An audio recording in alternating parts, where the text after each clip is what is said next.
The influx of people can put an extra strain on your plumbing system. In today's Angie's List report, learn some things you can do now to avoid an embarrassing plumbing breakdown in the middle of your holiday hosting.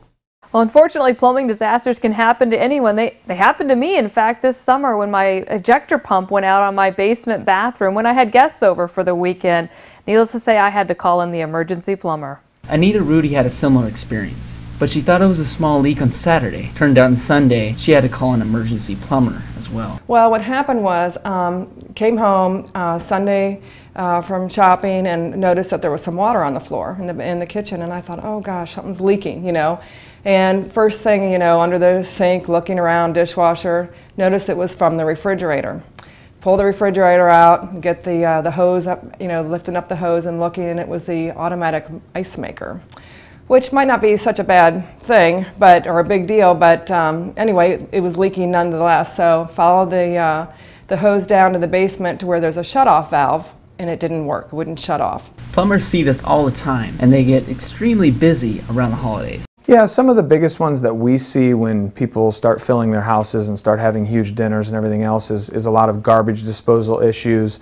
You get people from out of town that aren't used to the home, so they'll be putting stuff down the disposal that, you know, probably shouldn't be going down there, or that the homeowner wouldn't normally put down there.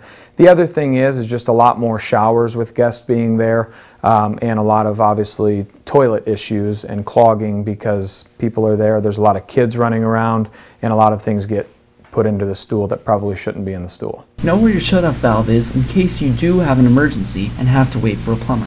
And our guys are all instructed to, as soon as we get the dispatch after hours, to call the homeowner, figure out what the problem is, and try to do a little self-diagnostic over the phone.